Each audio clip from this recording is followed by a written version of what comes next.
Amplify your career through training and development solutions specifically designed for federal government professionals. From courses to help you attain or retain certification, to individualized coaching services, to programs that hone your leadership skills and business acumen, Management Concepts optimizes your professional development. Online, in person, individually, or groups, it's training that's measurably better. Learn more at managementconcepts.com. That's managementconcepts.com.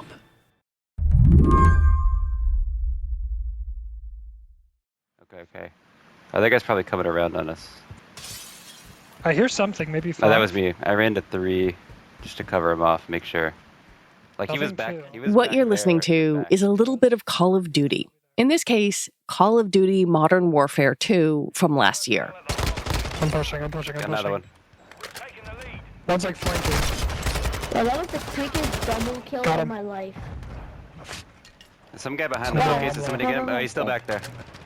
It's a first-person game, which means that the camera is through your character's eyes. So it's as if you are kind of looking out onto the battlefield and seeing whatever your fictional character plays. That's Jason Schreier, who covers the gaming industry for Bloomberg News. And it's a military shooter, essentially. And what that means is you're going around and you're shooting people with fictional guns and fictional characters and fictional settings. And these games, Call of Duty games, tend to have both a single player and a multiplayer mode. In the single player mode, the game is telling a story, usually some sort of military jingoistic story about rah-rah, the army going into some various territories and saving the day. And the multiplayer, which is really the most popular part of Call of Duty, is you team up with your friends or you go online and you play against random people or with random people, and you're essentially competing to see who is the best. And this has been going on for literally 20 years. The first version of Call of Duty was released back in 2003. The game has generated some 400 million lifetime unit sales. I asked Jason how much money it's made for the company that released it, Activision Blizzard. Bazillions of dollars. Activision doesn't tend to share sales numbers for their games. They prefer talking about things like monthly active users.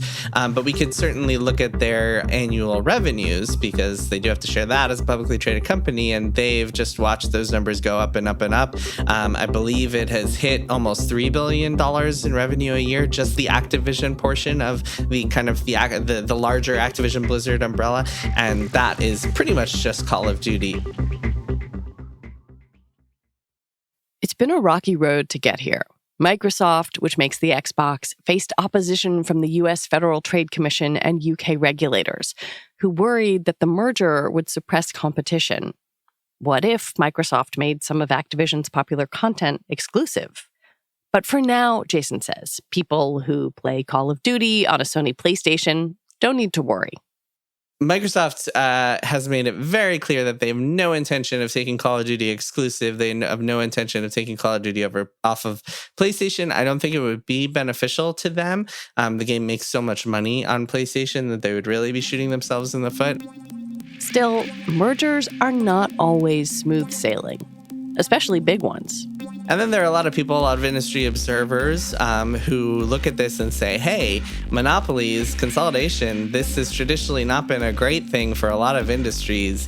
Are there going to be some problems here? I mean, just look at what happened with Warner Brothers and AT&T and the kind of the fallout that's followed. I think there was a New York Times article talking about that as the most disastrous merger in recent history. So here's hoping we're not seeing similar articles about this one in the near future. But I think that alone has caused some trepidation among industry observers. Today on the show, Microsoft's mega deal has gone through. Is this big tech business as usual, or will gamers pay a price? I'm Lizzie O'Leary, and you're listening to What Next TBD, a show about technology, power, and how the future will be determined. Stick around.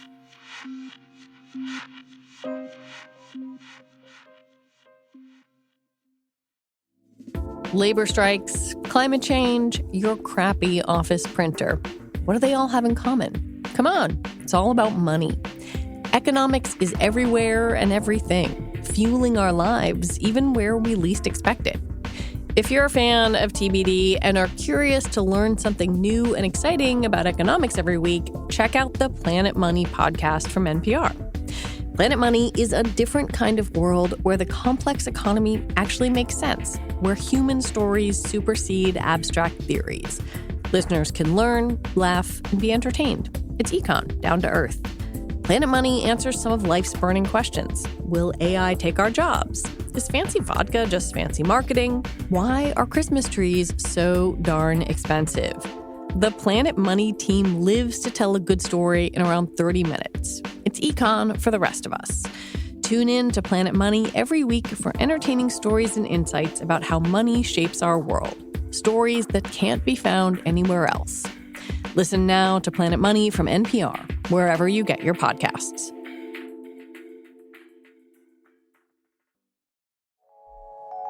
Apple Card is the credit card created by Apple. You earn 3% daily cash back upfront when you use it to buy a new iPhone 15, AirPods, or any products at Apple. And you could automatically grow your daily cash at 4.15% annual percentage yield when you open a high-yield savings account. Apply for Apple Card in the Wallet app on iPhone.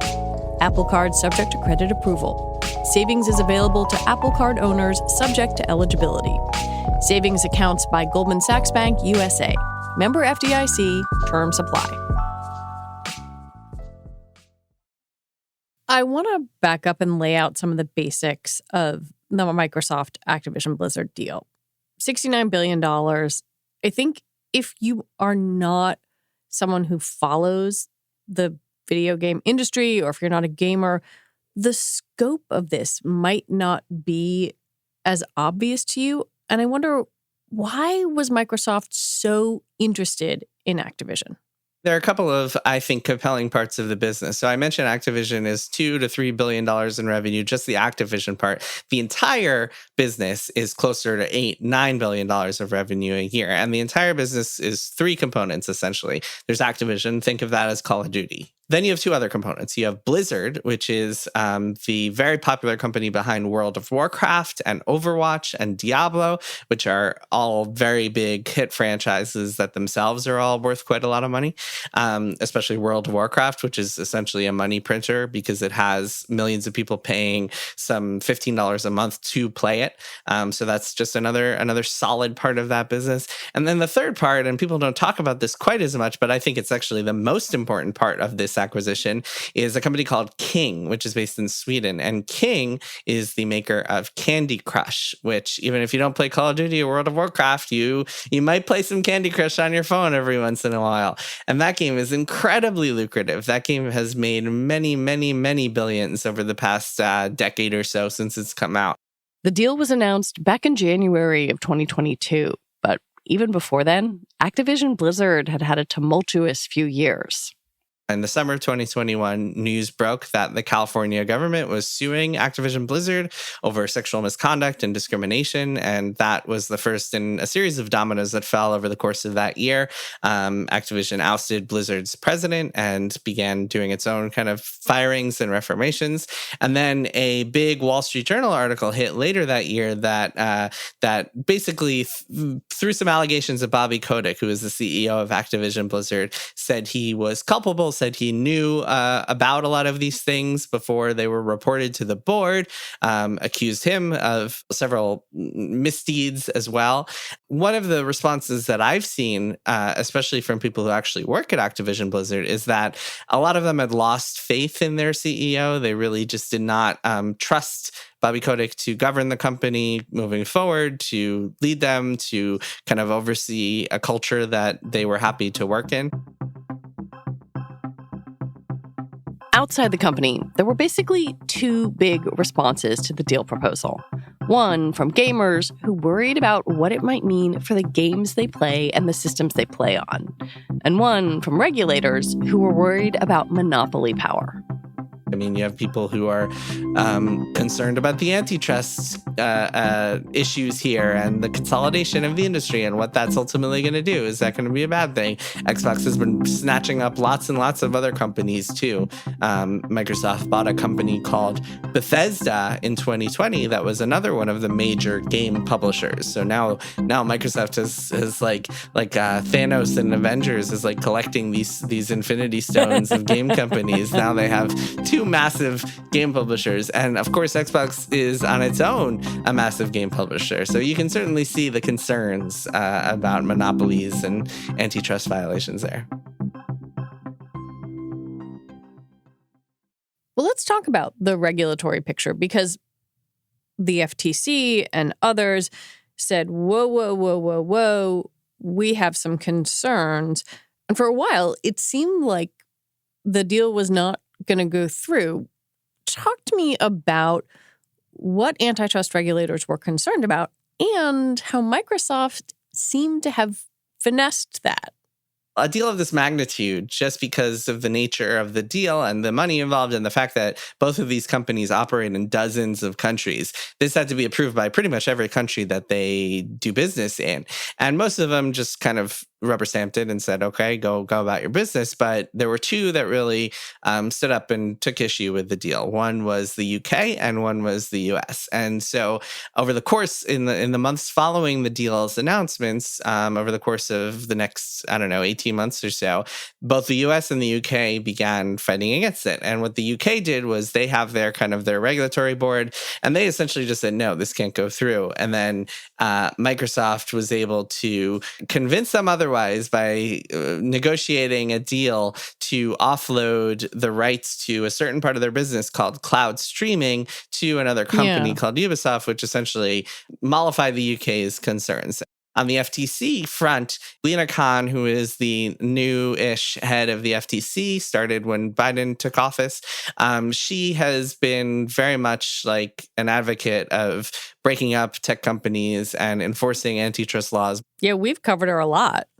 She has her mission, and one of the Microsoft, this deal seemed like a perfect opportunity for her to do that. And so the FTC did pursue action against it. What happened was over this summer, so about a year and a half after the deal was first announced, Microsoft kind of played its hand, and essentially to kind of simplify the sequence of events here, they goaded the FTC into going to court on this expedited trial that was only a few days long and would essentially just kind of like set a ruling as quickly as possible. And it was this 5-day trial. It was kind of a mess for the FTC. They did not perform well, according to many observers, many people who watched the trial and had some legal background to say, hey, this isn't great.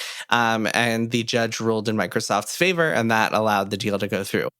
I'm curious about what we started with, the sort of nod toward you can play Call of Duty on a PlayStation. You can play it, not exclusively on an Xbox. Does that figure into this? That was a big part of the argument over whether this deal will be bad for customers ultimately, because what Xbox did with Bethesda, the company I mentioned earlier, they actually did make a lot of those games and their future games exclusive to the Xbox, essentially depriving them from PlayStation users. And it's highly likely that Microsoft will do the same with some of the games they release under this new Activision Blizzard division that they now own. But Call of Duty is another story. I mean, Call of Duty is too big. And in fact, Microsoft has another precedent that is worth looking at here, which is a game called Minecraft, which Microsoft bought in, I believe, 2014.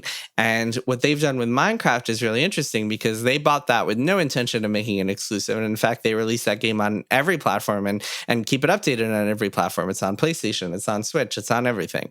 And so I think they were always signaling that they were going to take a similar approach with Call of Duty. But there's a wrinkle in this equation. Microsoft has a service launched in 2017 called Game Pass. You can think of it like Netflix for games. You as a customer pay $10 a month or whatever it is for access to this subscription program, and you can play hundreds of games as much as you want. If you have Xbox Game Pass, you can play pretty much any Microsoft game and then a whole bunch of other games that they've licensed out from third parties. And so part of this deal is going to mean putting Activision games on there. So that leads to a bigger kind of existential question for PlayStation, which is, okay, new Call of Duty game is coming out next November. If I am a PlayStation user, I have to spend $70 to get the new game. If I am an Xbox user, I only have to pay $10 for a subscription, and then I can get the new game right then and there. That's a huge difference. And this is something that I think the FTC really failed to compellingly look at and prove. But even if it's not exclusive to Microsoft consoles, it's still essentially a way better value proposition on Xbox. And even if they don't do that sort of thing right away, this is something to look at in the years to come. So let's think about this from the standpoint of a consumer. Like, if you have always played Activision Blizzard games on the PlayStation, what does this mean for you? Right now, it doesn't mean much. I mean, we're not talking about a ton of games in the first place. We're talking about maybe Overwatch, maybe Diablo, maybe Call of Duty, and all those games are still going to be on the PlayStation, and still will continue to be most likely for the years to come. I think it'll be interesting to see what happens when, say, Blizzard is ready to release its next game. Will they put that on PlayStation? Not clear. All we know for sure right now is that Microsoft is committed to release Call of Duty on PlayStation for the next 10 years. They signed an arrangement. They signed a deal with Sony, ensuring that was going to happen. So through 2033, Call of Duty will still be playable on PlayStation. But so Call of Duty definitely won't affect you too much if you're playing on PlayStation. But the precedent is that they keep things exclusive. The big Bethesda game of this year was a game called Starfield that came out last month. And that game was originally planned to release on Xbox and PlayStation and PC. And then Microsoft bought them. And now it's only on Xbox and computers. Does that mean that somewhere within Microsoft, someone's sitting there saying, everything goes on Game Pass and we just dominate this in the future?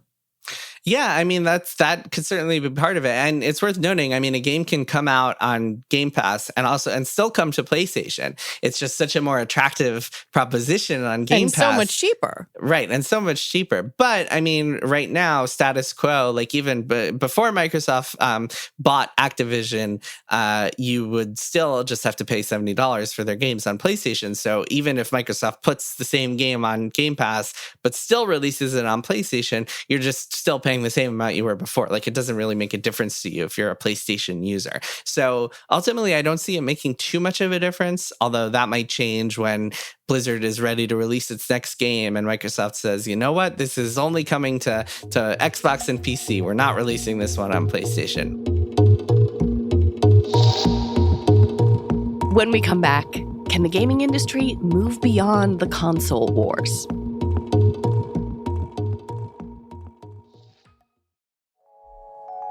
Apple Card is the credit card created by Apple. You earn 3% daily cash back upfront when you use it to buy a new iPhone 15, AirPods, or any products at Apple. And you could automatically grow your daily cash at 4.15% annual percentage yield when you open a high-yield savings account. Apply for Apple Card in the Wallet app on iPhone. Apple Card subject to credit approval. Savings is available to Apple Card owners subject to eligibility. Savings accounts by Goldman Sachs Bank USA. Member FDIC. Terms apply.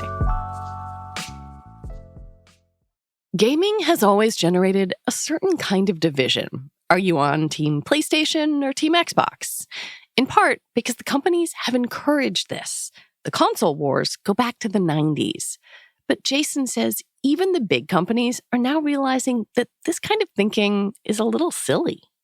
The interesting bit of history here is that for the past decade or so, PlayStation has completely dominated this. When it comes to console sales, the PlayStation 4 and now the PlayStation 5 have just completely walloped the Xbox equivalents. And there are a lot of reasons for that. First and foremost, because PlayStation has done a much better job building up this kind of in-house suite of game studios that make games that are exclusively for PlayStation, like God of War and The Last of Us, and now Spider-Man. There's a new Spider-Man game coming out that is a PlayStation 5 exclusive. So that's a big reason that the PlayStation has done so well. Microsoft, on the other hand, has said, you know what? We're not even going to be exclusive to Xbox with anything. We're going to release every single game on Xbox and on PC so people can play it on their computers too. They don't have to buy one of our consoles to play these games. So two companies that, even though they're kind of their rivals for sure, they're also operating in very different spaces.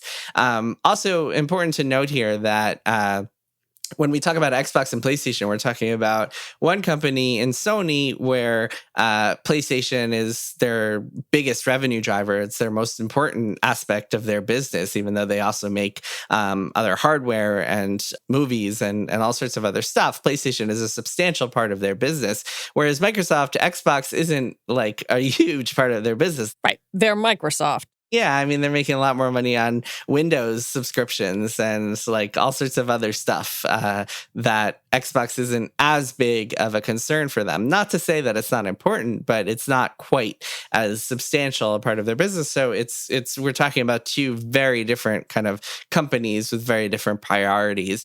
That's the business side of it. The fan side of it, I mean, there's always going to be fan tribalism just because that's how gamers like to think about things. People like to, I mean, it's unfair to say gamers. I mean, sports fans are the same way. Anyone right. who's a fan of anything likes to be tribalistic in some form or another. Everyone wants to pick a team and root for their team to succeed. It's just kind of human nature to want to be part of the winning group. So I don't see that ever going away, even when it's kind of irrational. Right. I mean, that's why there's this thing where it's like, it seems weird that consumers are psyched about a merger. Yeah, you would never see that. You never see like pharmaceutical industry fans rooting for the merger of whatever, Caremark, CVS, whatever. Yeah, that's not a common thing in the M&A world. How many game releases tend to be exclusive to a certain platform? Not a lot. Maybe PlayStation has a handful, less than 10 per year that they either fund from outside parties, like Final Fantasy 16, which came out this year, was a Square Enix game from Japan, but was exclusive to the PlayStation 5, at least for the time being. It will come to PC at some point in the near future. And then Sony also has their new Spider-Man game that is exclusive to the PlayStation 5, but also will probably come to PC. A lot of these companies, I mean, even Sony and Nintendo are really the two that are most committed to releasing exclusive games. And Sony has been walking back on that a little bit and doing kind of what is called timed exclusives, where they put out games on PlayStation for a little bit and then later release them on computers so more people can potentially buy them. Yeah, it's not a huge part of the industry, although it is something that helps Sony sell consoles and helps Nintendo sell consoles. Microsoft, not so much, but because they don't sell that many consoles in the first place, and because, like I mentioned earlier, they don't actually put any games as Xbox only. They haven't in many, many years. All of their games are on Xbox and on computers. So you can play them whether you're an Xbox owner or you just play games on your laptop or whatever.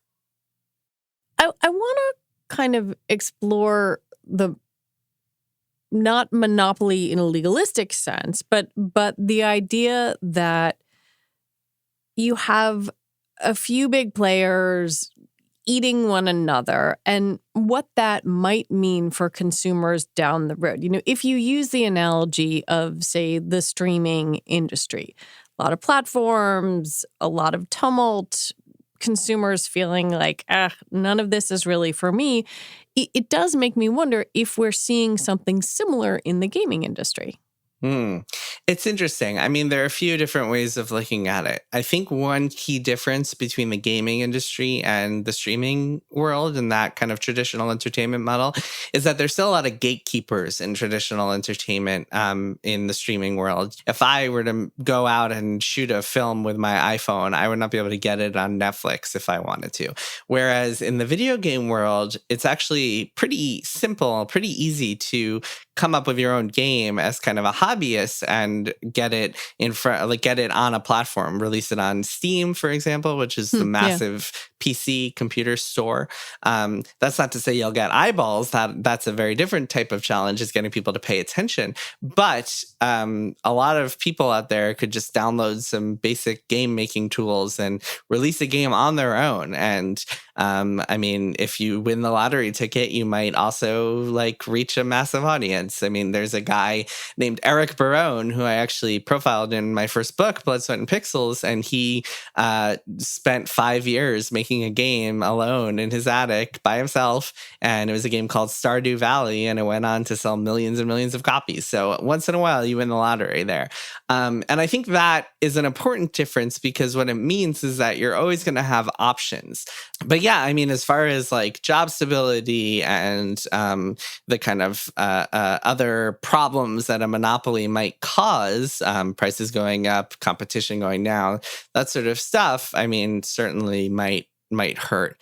And then another thing is, if you are out there, if you're an indie game studio and you want to try to find a game publisher, you want to find someone who might actually fund your game and help you market it and stuff. And so maybe you're kind of in between the one person hobbyist and the 4,000 person company. You're kind of in the middle of that.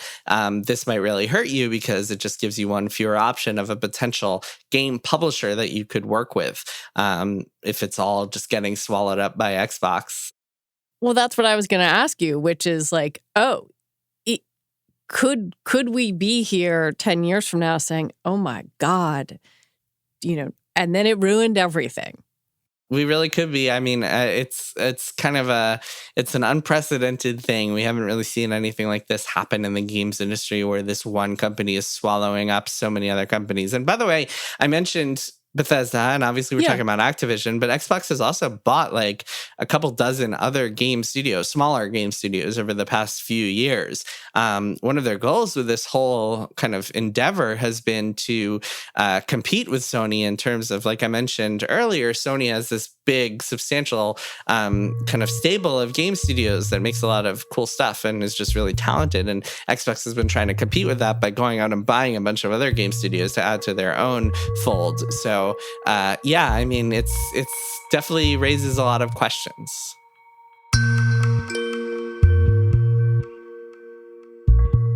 Jason Schreier, thank you so much for coming on. Yeah, thanks for having me. Jason Schreier covers the video game industry for Bloomberg. And that is it for the show today. What Next TBD is produced by Evan Campbell, Anna Phillips, and Patrick Fort. Our show is edited by Mia Armstrong-Lopez. Alicia Montgomery is Vice President of Audio for Slate. TBD is part of the larger What Next family. It's also part of Future Tense, a partnership of Slate, Arizona State University, and New America. And if you are a fan of the show, I have a request for you. Join Slate Plus.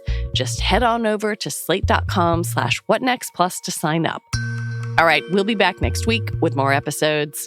I'm Lizzie O'Leary. Thanks for listening.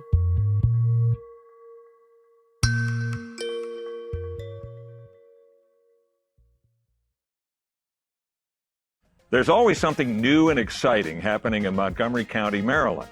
Join podcaster and business leader Kelly Leonard and me, Bob Levy, on another episode of Something to Talk About, where we speak with industry leaders making an impact in our county.